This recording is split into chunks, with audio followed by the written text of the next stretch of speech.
வணக்கம். நான் உங்கள் ஜோதிடர் கே பாலாஜி. இன்றைக்கி நம்ம பார்க்கக்கூடிய தலைப்பு என்னன்னு பார்த்தீங்கன்னா, வெற்றியை அள்ளித்தரும் 27 நட்சத்திரங்களுக்கு தன குறியீடு எது, அதனுடைய குணங்கள். திருவாதிரை நட்சத்திரத்தில் பிறந்தவர்களின் குறியீடு அதனுடைய குணங்கள்னு பார்த்தீங்கன்னா, தோற்றம் ரத்தினம் வரும். இந்த ரத்தின கற்கள் வரும் தெரியுங்களா, நீங்கள் அதை மோதிரமாக கூட போட்டுக்கலாம். அதிதெய்வம்னு பார்த்தீங்கன்னா பத்ரகாளி தெய்வம் வரும். பத்ரகாளி தெய்வத்தை நீங்கள் போய் கோயிலில் போய் வணங்கினது தான் ரொம்ப சிறப்பாக இருக்கும். எங்கேயாச்சும் பக்கத்தில் ஏதாச்சும் இருந்தால் பத்ரகாளி கோயிலை எல்லாம் 6 மாதத்துக்கு ஒரு தடையாச்சும் சாமியை போய் வணங்கிட்டு வந்தீங்கன்னா, அம்பாவை போய் வணங்கிட்டு வந்தீங்கன்னா உங்களுக்கு நல்லது நடக்கும். ஆனால் பத்ரகாளி படத்தை வீட்டில் நம்ம பயன்படுத்தக்கூடாது. உக்ர தெய்வத்தை எல்லாமே நம்ம கோயிலில் தான் போய் வழிபடணும். உணவு அல்லது பலன்னு பார்த்தீங்கன்னா வாழைப்பழம் வரும் சரிங்களா. இந்த வாழைப்பழம் உங்களுக்கு வாழை மரத்துக்கு நீங்கள் தண்ணி ஊற்றிட்டே வந்தால் கூட நல்லது தான். இல்லை வாழை மரத்தை நம்ம வீட்டிலே வச்சு கூட வளர்க்கலாம். அந்த மாதிரி நீங்கள் வளர்த்துக்கிட்டிங்கன்னா கூட நல்லதாக இருக்கும். அதே போல் மிருகம்னு பார்த்தீங்கன்னா ஆண் நாய் வரும். விருட்சம்னு பார்த்தீங்கன்னா செங்கருங்காலி மரம் வரும். செங்கருங்காலி மரம் நம்ம பார்க்குறது ரொம்ப ரேரு. ஆனால் அந்த செங்கருங்காலி மாலையை இப்போ எல்லாம் கருங்காலி செங்கருங்காலின்னு சொல்லிட்டு மாலையாக போட்டுக்கிறாங்க. நீங்கள் செங்கருங்காலி மாலையாக போட்டுக்கிட்டிங்கன்னா அது சிறப்பாக இருக்கும். அந்த மாதிரி இருக்கும். பறவைன்னு பார்த்தீங்கன்னா சிட்டுக்குருவி வருது. மலர் பார்த்தீங்கன்னா வில்வப்பூ வருது சரிங்களா. இது சாமிக்கு சிவனுக்கு பொதுவாக நம்ம படைச்சிக்கிட்டே வந்தோன்னா ரொம்ப நல்லதாக இருக்கும். சிவன் கோயில் எங்கேயாச்சும் பக்கத்தில் இருந்தால் வில்வப்பூவை வாங்கி அப்பப்போ சாமிக்கு படைச்சிட்டே வாங்க. அது இன்னும் மிக நற்பலனை நம்மளுக்கு கொடுக்கும். நிறைய நன்மையும் நடக்கும் நம்மளை சுற்றி. இப்போ திருவாதிரை நட்சத்திரத்தில் பிறந்தவங்களோட குணம்னு பார்த்தீங்கன்னா, இவங்க எப்படின்னா பார்வை ரொம்ப கம்பீரமாக பார்க்கக்கூடிய ஒரு நபராக இருப்பாங்க. அதே போல் தன்னம்பிக்கை நிறையா இருக்கும் இவங்கள்ட்ட. அதே போல் மற்றவங்கள்ட்ட எதையும் எதிர்பார்க்க மாட்டாங்க. தங்களோட பிரச்சனையாக இருந்தாலும் எப்படின்னா கூட்டத்தில் இருந்தாலும் அதை சமாளித்து வெளியில் வரக்கூடிய ஒரு திறமை வாய்ந்தவங்களாக இருப்பாங்க. அதே போல் அடுத்தவங்க விஷயத்தில் நம்ம ஏதாச்சும் போய் கலந்துக்கிட்டோன்னா நம்ம கௌரவம் போயிருமேன்னு சொல்லிட்டு அந்த இடத்த விட்டு நகர்ந்து வர தான் பார்ப்பாங்க. ஏன்னா நிதான தன்மை உடையவங்க.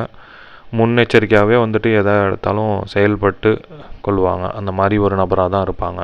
அதே போல் சூழ்நிலைக்கு ஏற்றவாறு அந்த இடத்துல அனுசரித்து போகக்கூடிய ஒரு குணம் உடையவங்களாக தான் இருப்பாங்க. கொஞ்சம் கோவப்படுறவங்களாக தான் இருப்பாங்க. ஆனால் நிறையா கோவப்பட்டாலும் அந்த குணம் இருக்குன்னு சொல்லுவாங்களா, அந்த விஷயம் இவங்கள்ட்ட நிறையாவே இருக்கும். அதே போல் ரகசியத்தை பாதுகாக்கணும்னு நினைப்பாங்க. இவங்கள்ட்ட அவ்வளோ எளிதில் நீங்கள் ஒரு விஷயத்தை கக்க வைக்கிறது ரொம்ப கஷ்டம். ஏன்னா அவங்க ரகசியத்தை சீக்கிரட்டை சீக்கிரட்டாக தான் மெயின்டெனன்ஸ் பண்ணுவாங்க. அதை யார்ட்டையும் வெளிப்படையாக சொல்ல மாட்டாங்க. அந்த மாதிரி ஒரு பர்சனாக தான் இருப்பாங்க. அதே போல் இவங்க எப்படின்னா அந்த மலை சார்ந்த விஷயங்கள் இருக்கும் தெரியுங்களா. இந்த நம்ம இப்போ ஒரு கொடைக்கானலாக இருக்கட்டும், இல்லை ஒரு ட்ரக்கிங் பிளேஸாக இருக்கட்டும், தனியாக போயிட்டு வர ஒரு நபராக தான் இருப்பாங்க. எங்கே போனாலும் இந்த ஒரு சித்தர் கோயிலாக இருக்கட்டும், அந்த மாதிரி விஷயத்துக்கெலாம் இவங்க தனியாக போயிட்டு தொலைதூரமாக இருந்தாலும் தனியாக போயிட்டு தனியாக வரக்கூடிய ஒரு நபராக இருப்பாங்க. அந்த பைக்காக இருந்தாலும் தனிமையாக ரைடு போயிட்டு வருவாங்க தெரியுங்களா. அந்த மாதிரி ஒரு நபராக தான் இருப்பாங்க கண்டிப்பாக இவங்க. அதே போல் எதையுமே போல்டாக இருக்கக்கூடிய ஒரு தன்மை இருக்கும். அதே போல் இவங்க எவ்வளோ பெரிய வேலை நீங்கள் கொடுத்தாலும் அது எப்படியா இருந்தாலும் அது சீக்கிரமாக முடிச்சிருவாங்க. அது ரொம்ப எளிதாக செய்யக்கூடிய ஒரு நபராக இருப்பாங்க. இவங்க எப்படின்னா சொன்னதை செய்யக்கூடிய ஒரு நபராக இருப்பாங்க. உதவும் மனப்பான்மை நிறையா இருக்கும். நம்ம நல்லா இருக்கணும், நம்மளை சுற்றி இருக்கவங்களும் நல்லா இருக்கணும், அந்த மாதிரி எண்ணம் உடையவங்களாக தான் இருப்பாங்க. அதே போல் எப்பொழுதுமே சந்தோஷமாக இருக்கணும்னு நினைக்கக்கூடிய ஒரு நபராக இருப்பாங்க. இவங்களுக்கு எப்படின்னா அந்த ஆழ்மை திறன் சொல்லுவாங்களே அது அதிகமாக இருக்கும். அதே போல் பணம் காசு அதெல்லாம் நிறையா இருக்கும். அதே போல் சொல் தவற மாட்டாங்க. எதாக இருந்தாலும் சொல்வாக்கு இப்போ ஒருத்தவங்கள்ட்ட நான் வந்துடுவேன், இந்த மாதிரி நான் உங்களுக்கு ஒரு உதவி செஞ்சுருவேன்னா அந்த மாதிரி விஷயத்தையும் செஞ்சுருவாங்க. அதே போல் ஒரு செயலை ஏதாச்சும் ஒரு பெரிய விஷயமா இருந்தாலும் அந்த விஷயத்தில் நான் சொன்ன வாக்கை காப்பாற்றக்கூடிய ஒரு நபராக இருப்பாங்க. இவங்க படிப்புன்னு பார்த்தீங்கன்னா நல்லா படிப்பாங்க. ஆனால் சிறுவதையில் கொஞ்சம் அந்தளவுக்கு கொஞ்சம் விளையாட்டுத்தனம் இருக்கிறதுனால படிப்பு கொஞ்சம் அந்தளவுக்கு மந்தத்தன்மையாக இருக்கும். ஆனால் மத்தியமத்தில் ஒரு மிடில் ஏஜ் ஒரு 12 வயசுக்கு மேலே ஒரு 10 வயசுக்கு மேலே அல்லது அப்படி நீங்கள் பார்த்தீங்கன்னா இவங்க நல்லா படிக்கக்கூடிய ஒரு நபராக இருப்பாங்க. நல்ல ஞாபக சக்தி நிறையா இருக்கும். அதே போல் எலக்ட்ரிக் இன்ஜினியரு, ஜோதிடம், இல்லைனா சைக்காலஜி இந்த மாதிரிலாம் படிச்சிருக்கக்கூடிய ஒரு நபராக இருப்பாங்க. எலக்ட்ரிக் இன்ஜினியர், கம்ப்யூட்டர் துறை சார்ந்தது அந்த மாதிரிலாம் இவங்க படிக்கக்கூடிய ஒரு நபராக இருப்பாங்க. ஏன்னா இங்கிலீஷ் டீச்சராக கூட இருக்கிறதுக்கு இவங்களுக்கு வாய்ப்பு அதிகமாகவே இருக்குது. அதே போல் மேக்ஸு அப்புறம் இந்த மாதிரி ரிசர்ச் பண்ணக்கூடிய ஒரு திறமைலாம் நிறையா இருக்கும். அதே போல் இந்த நாவல் புக்கெலாம் எழுதுவாங்களா அந்த மாதிரி ஒரு நபராகவும் இருப்பாங்க. அதே போல் மருத்துவம்னு நீங்கள் பார்த்தீங்கன்னா இவங்க இந்த நரம்பு சம்மந்தப்பட்ட படிப்பையும் அந்த மாதிரி இந்த நியூரோ டாக்டர்லாம் சொல்லுவாங்களா அந்த மாதிரி ஒரு விஷயங்கள்லாம் ஸ்பெஷலிஸ்ட்டாக இருப்பாங்க. அப்புறம் நீங்கள் பார்த்தீங்கன்னா இவங்க வந்துட்டு இது கண் மருத்துவம் இதில் கூட இருப்பாங்க. ஏன்னா கண் டாக்டராக கூட இருக்கிறதுக்கு வாய்ப்பு அதிகமாக இருக்குது. ஏன்னா இவங்க வந்துட்டு நியூரோ சம்மந்தப்பட்டதில் ஸ்பெஷலிஸ்ட்டாக தான் கண்டிப்பாக இருப்பாங்க. அதே போல் ஒரு தொழில்னு எடுத்துக்கிட்டிங்கன்னா இவங்க எப்படின்னா வந்துட்டு ஒரு நிறுவனத்தை இப்போ ஒரு 20 பேர் 30 பேர் இருக்காங்கன்னா அதை எடுத்து நடத்தக்கூடிய ஒரு நபராக இருப்பாங்க. அந்த அளவுக்கு வந்துட்டு இவங்கள்ட்ட அந்த கேலிபர் நிறையாவே இருக்கும். அதே போல் வந்துட்டு இப்போ வேலை செய்கிறவங்களா இருந்தாலும் வந்துட்டு சக ஊழியர்கள்ட்டையும் வந்துட்டு அந்த பார்ஷாலிட்டி பார்க்கக்கூடிய ஒரு நபராக இருக்க மாட்டாங்க. எல்லாத்தையும் ஒன்றா ஈக்குவலாக பார்க்கக்கூடிய ஒரு நபராக இருப்பாங்க. அதே போல் வந்துட்டு இவங்க இப்போ சொந்தமாக வந்துட்டு மருத்துவமனை அந்த மாதிரி வச்சுருந்தாங்கன்னா கண்டிப்பாக வந்துட்டு ஒரு ஏரியாவில் ஒரு டாக்டர் இருக்காங்கன்னா அந்த ஏரியாவில் இவங்க வந்துட்டு கொஞ்சம் ஃபேமஸான டாக்டராக தான் இருப்பாங்க. அந்த மாதிரி இருக்கும். ஸோ அதனால் வந்துட்டு இவங்க விஞ்ஞானத்துறை இந்த சயின்டிஸ்ட் அந்த மாதிரி கூட இவங்க இருக்கிறதுக்கு வாய்ப்பு நிறையாவே வருது. அந்த மாதிரி துறையில் கூட இவங்க வந்துட்டு இருக்கலாம். அதே போல் வந்து நிதித்துறை வந்துட்டு இவங்க அந்த விஷயத்துலேயும் வந்துட்டு இந்த ஜட்ஜு அந்த மாதிரிலாம் இருப்பாங்களே அந்த மாதிரி கூட இவங்களுக்கு வந்துட்டு நல்லபடியாக வருது. அதே போல் அந்த கெமிக்கல் சார்ந்த விஷயம் இருக்கும் தெரியுங்களா, அந்த நிறுவனம் அந்த கெமிக்கல் ஃபேக்ட்ரி அந்த மாதிரிலாம் வச்சுருப்பாங்களா அந்த மாதிரி விஷயத்துக்கும் இவங்களுக்கு வந்துட்டு அமைப்பு இருக்குது சரிங்களா. அந்த மாதிரி ஒரு நபராக தான் இருப்பாங்க கண்டிப்பாக. ஸோ தொழில்னு பார்த்தீங்கன்னா இந்த மாதிரி அமைப்பு தான் இருக்குது இவங்களுக்கு. அதே போல் வந்து தனம் வாக்கு இந்த குடும்பஸ்தானம்னு நீங்கள் கவனிச்சிங்கன்னா பணம் வந்துட்டு நிறையா சம்பாதிக்கக்கூடிய ஒரு நபராக தான் இருப்பாங்க. இவங்களுக்கு என்னென்னா வேலை வந்துட்டு அதிகமாக உழைச்சி அந்த மாதிரிலாம் ஈஸியாக என்ன நம்ம சம்பாதிக்க முடியும் அப்படின்னு அந்த ஒரு தொலைநோக்கோட பார்வையோடு இவங்க வந்துட்டு சம்பாரித்து மேலே வந்து காட்டக்கூடிய ஒரு நபராக தான் இருப்பாங்க.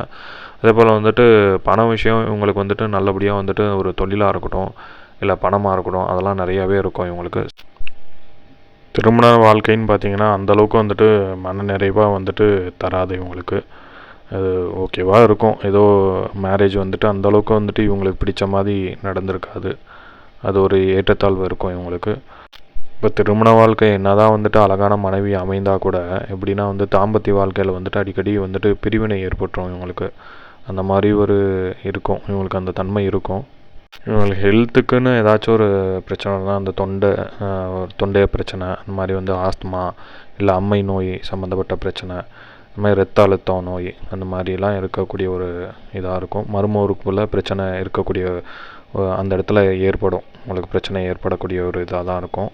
ஸோ இந்த மாதிரி தான் அமைப்பு இருக்கும். மீதுபடியெல்லாம் நல்லா இருப்பாங்க. இப்போ திருவாதிரை நட்சத்திரத்தில் பிறந்தவங்களோட தன குறியீடு மற்றும் வந்துட்டு பரிகார ஸ்தலத்தை பற்றி பார்க்கலாம். இப்போ விசாக நட்சத்திரம் வந்துட்டு இப்போ நீங்கள் பார்த்தீங்கன்னா வந்துட்டு அதோட குறியீடாக வரும், தன குறியீடாக. இப்போ விசாக நட்சத்திரோட தன குறியீடு எதுன்னு பார்த்தோன்னா இந்த குலவன் சக்கரம்னு சொல்லுவாங்கள்ல, அந்த பானையெல்லாம் செய்வாங்களா அந்த சக்கரத்தை வந்து அதுதான் வந்து குறியீடாக வரும். அதை வந்து நம்ம ஃபோட்டோவாக வந்துட்டு பயன்படுத்திக்கலாம் சரிங்களா. ஒரு கூகுளில் வந்து சர்ச் பண்ணிங்கன்னா கூகுளாக இந்த மாதிரி இமேஜ் கிடைக்கிது உங்களுக்கு. அந்த குலவனோட சக்கரம் வந்துட்டு உங்களுக்கு இமேஜாக கிடைக்கிது. அதை வந்துட்டு ஃபோன்லேயோ இல்லை நீங்கள் சேவ் பண்ணி வச்சுக்கிட்டிங்கன்னா அதை வந்துட்டு ஸ்க்ரீன் ஷேவராக நீங்கள் வச்சுக்கிட்டு கூட அப்பப்போ நீங்கள் படத்தை வந்து பார்த்துட்டே வந்தீங்கன்னா மிக நற்பலனாக உங்களுக்கு கொடுக்கும். அதே போல் வந்து பரிகார ஸ்தலம்னு நீங்கள் பார்த்தீங்கன்னா இங்கே திருப்பரங்குன்றம் சுப்பிரமணிய சுவாமி கோயில் வருது சரிங்களா. முருகர் வழிபாடையும் அப்பப்போ பண்ணிக்கிட்டிங்கன்னா நல்லதாக இருக்கும். வருஷத்தில் ஒரு தடையோ இல்லை வந்துட்டு 6 மாதத்துக்கு ஒரு தடையோ. ஏன்னா பக்கத்தில் கண்டிப்பாக நம்ம வீட்டுக்கு பக்கத்தில் முருகன் கோயில் கண்டிப்பாக இருக்கும். டெய்லியும் கூட நீங்கள் போயிட்டு கூட நீங்கள் ஆஃபீஸ் கூட போய்க்கலாம். அப்புறமே நேரம் கிடைக்கிறப்ப வந்துட்டு வருஷத்தில் ஒரு தடவை வந்து திருப்பரங்குன்றம் போயிட்டு வந்தீங்கன்னா உங்களுக்கு இன்னும் மிக சிறப்பாக தரும். ஏன்னா உங்களுக்கு வந்து தனம் வந்துட்டு உங்களுக்கு செல்வாக்கெல்லாம் வந்துட்டு நிறையா வந்துட்டு அள்ளி கொடுக்கக்கூடிய ஒரு நிலை மாறுபடும்.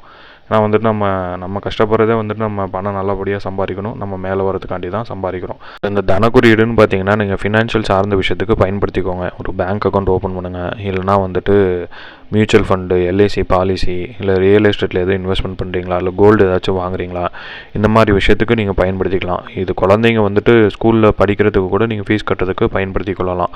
அதாவது உங்கள் குழந்தை வந்து திருவாதிரை நட்சத்திரத்தில் பிறந்து அவங்களோட தன குறியீடு வந்துட்டு விசாக நட்சத்திரமாக வந்தால் நீங்கள் போய் ஸ்கூலில் ஃபீஸு இந்த மாதிரி கட்டிக்கிட்டிங்கன்னா அது உங்கள் மிக சிறப்பு பலனாக இருக்கும். அந்த தடை எதுவும் இருக்காது. ஏன்னா வந்துட்டு நீங்கள் வழிபட உங்களுக்கு வந்துட்டு செல்வம் வந்துட்டு நல்லபடியாக பெருகுமே தவிர அது என்றைக்குமே வந்து குறைஞ்சி போகாது உங்களுக்கு. அந்த மாதிரி ஒரு அமைப்பை தான் கொடுக்கும் கண்டிப்பாக. நீங்கள் அதை ஃபாலோ பண்ணிக்கிட்டிங்கனாவே உங்களுக்கு மிக சிறப்பாக இருக்கும். அதே போல் வந்துட்டு நான் 27 நட்சத்திரங்களுக்கும் தனித்தனி வீடியோ பதிவாக தான் நான் போட்டுட்டு வரேன். இது உங்களுக்கு பயனுள்ளதாக இருக்கும்னு நான் நம்புகிறேன். மீண்டும் அடுத்த வீடியோ பதிவில் சந்திப்போம். நன்றி, வணக்கம். நான் உங்கள் ஜோதிடர் கே. பாலாஜி.